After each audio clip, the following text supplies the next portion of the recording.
Baik, kita akan melanjutkan dengan uji asumsi klasik. Yang pertama kita lakukan uji normalitas.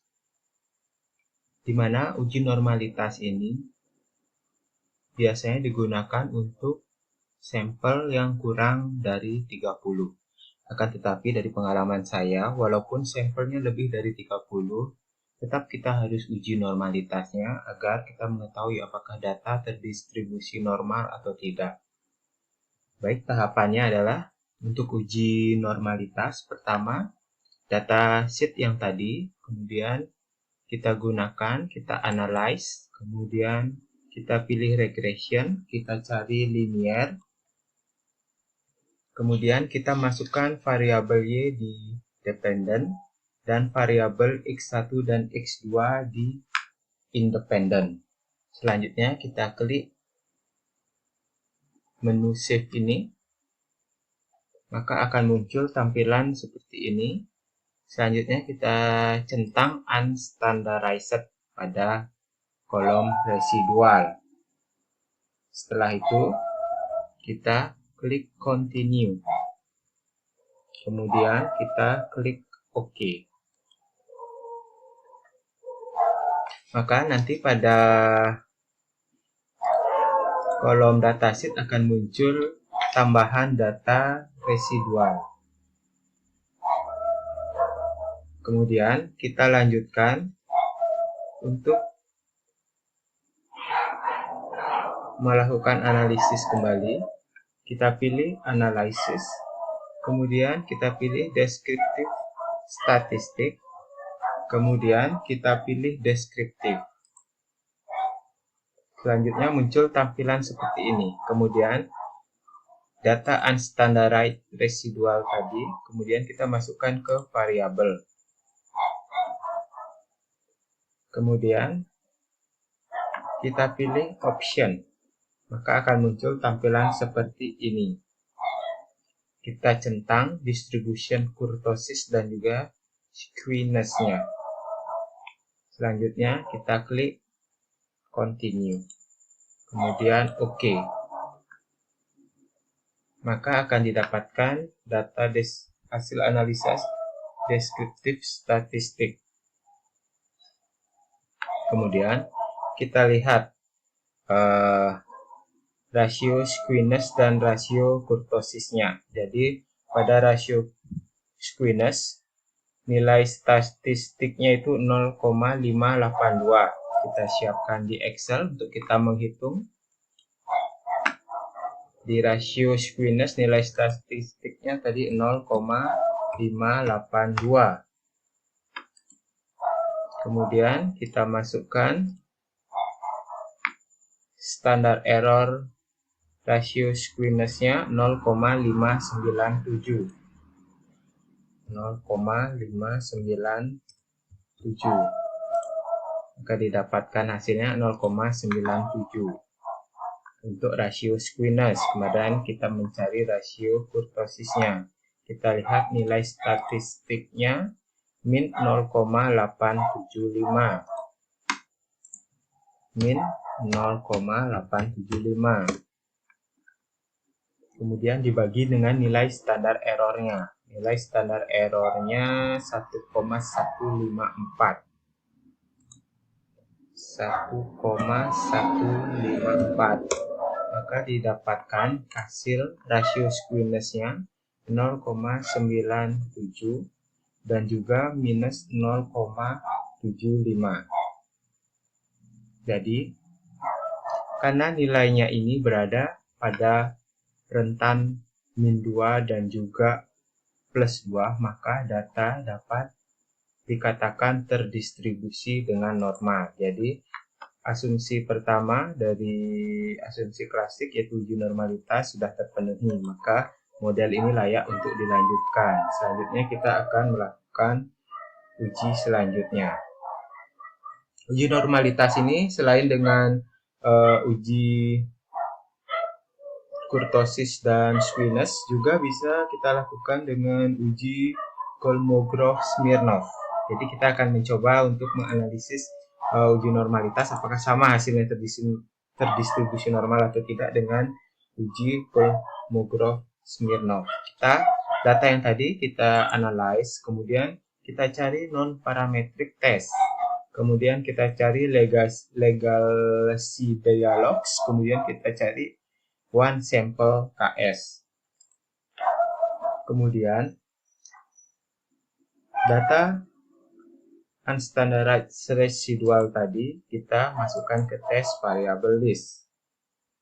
Selanjutnya pada kolom normal kita centang, kemudian kita klik OK.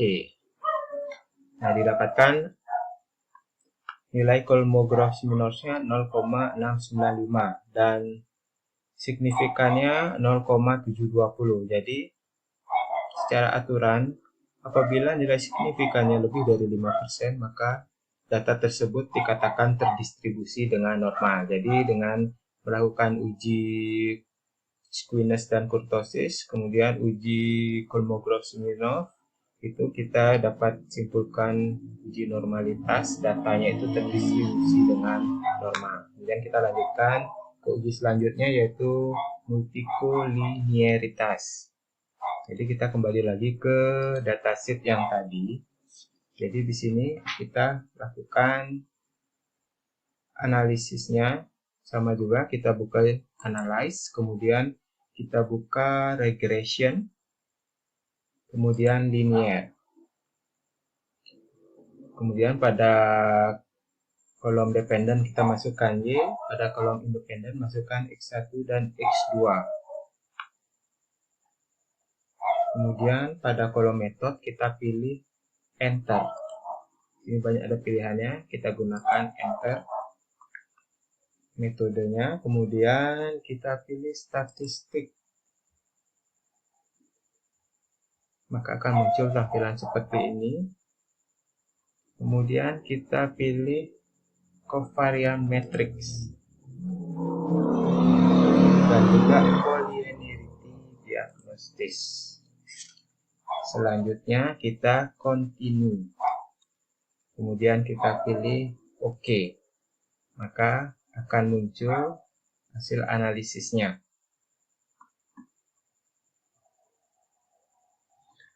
Jadi kita lihat nilai fifth-nya lebih besar dari 10. Jika nilai fifth lebih besar dari 10, berarti menandakan adanya gejala multikolinearitas. Jadi bagaimana kita menanggulangi apabila terjadi multikolinearitas?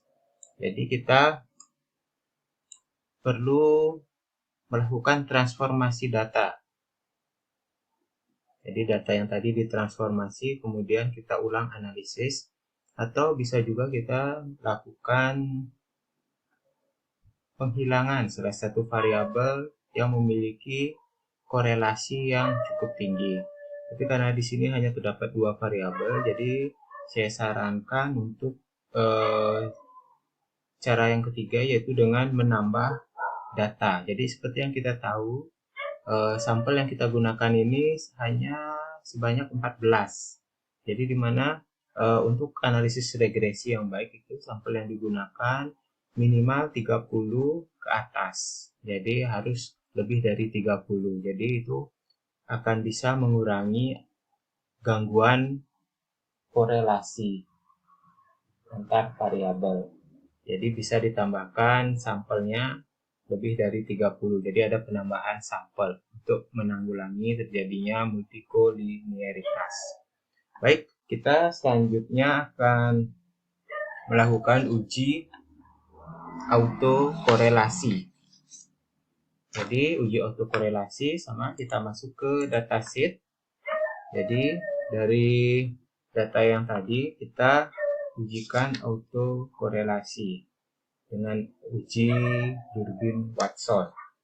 Jadi langkahnya kita masuk ke analyze, kemudian kita pilih regression, kemudian kita pilih linear, kemudian kita masukkan variabel Y ke dependent, Kemudian variabel X1 dan X2 ke independen. Selanjutnya kita lakukan statistik. Maka akan muncul layar linear regression statistik seperti di tampilan monitor. Kemudian kita centang Durbin Watson-nya. Selanjutnya kita continue, kemudian kita tekan OK.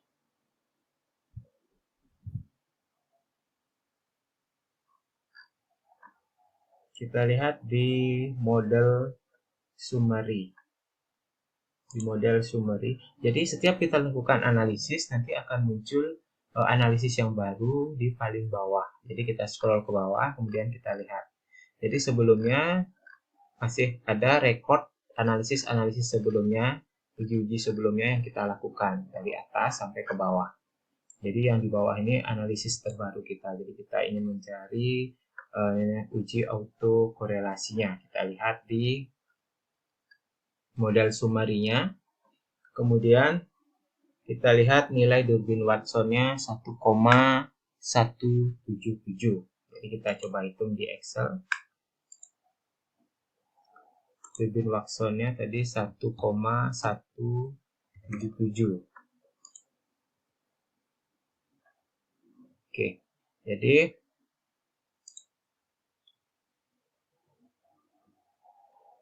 didapatkan nilai Durbin Watson 1,177. Nah, kita cari sekarang pada tabel Durbin Watson nilai DL dan DU-nya.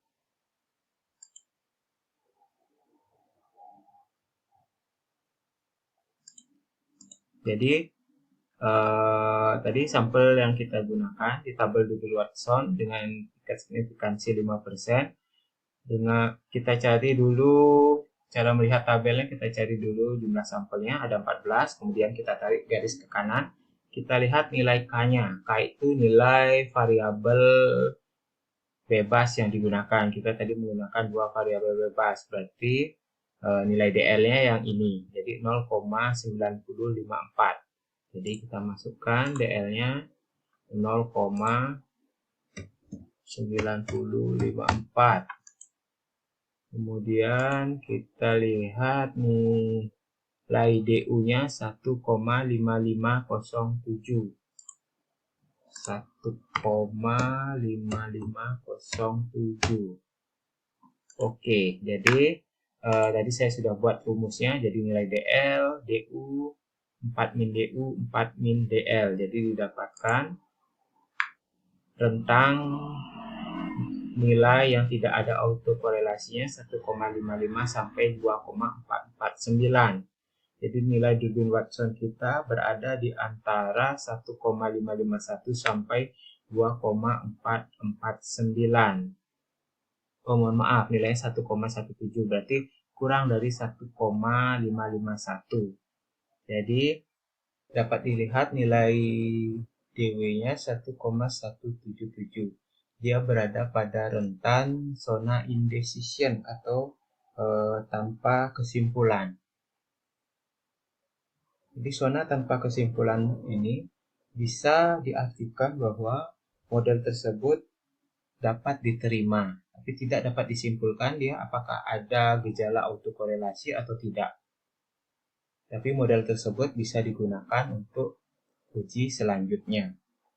Karena rentan pada zona indecision ini itu tidak secara nyata dia mengandung autokorelasi. Baik, tadi kita sudah melakukan uji autokorelasi. Jadi uji autokorelasi tersebut itu digunakan khusus untuk data time series, yaitu data yang kita dapatkan per tahun. Apabila bukan data time series, kita boleh tidak melakukan uji autokorelasi. Selanjutnya kita akan melakukan uji heteroskedastisitas.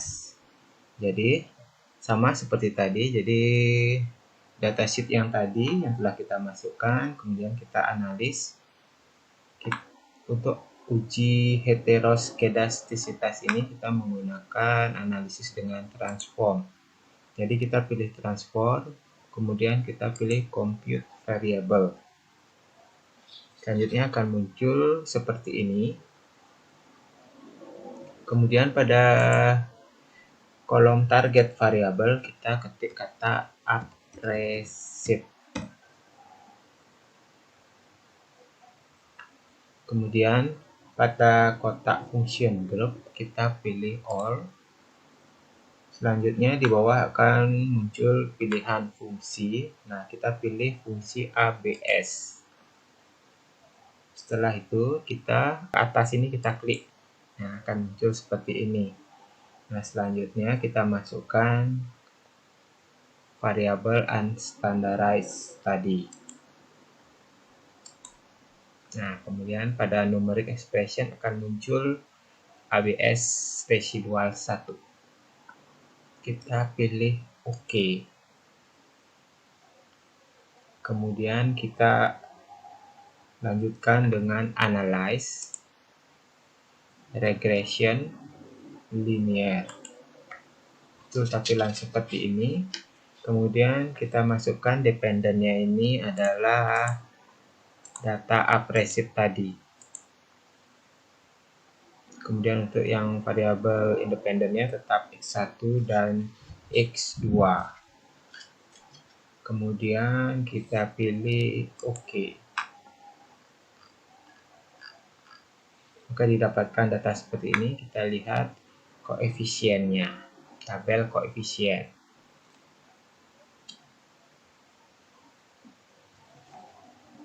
Nah, kita lihat nilai signifikansinya itu di atas 5%. Jadi seluruh variabel tidak ada signifikansi secara statistik karena lebih besar dari 5%.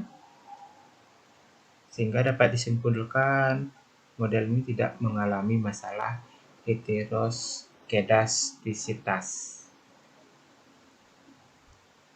Oke, sekian kita telah melakukan uji asumsi klasik tadi. Dari simulasi tadi didapatkan satu uji, yaitu uji multikoliniaritasnya itu terjadi gangguan multikoliniaritas. Jadi saran saya untuk menambahkan data sampel, ya, kita menambahkan sampel yang tadinya 14 kita tambahkan menjadi di atas 30 untuk mengurangi gejala multikoliniaritas tadi. Jadi sekian, apabila ada pertanyaan, saya buka sesi pertanyaan untuk simulasi SPSS ini. Terima kasih.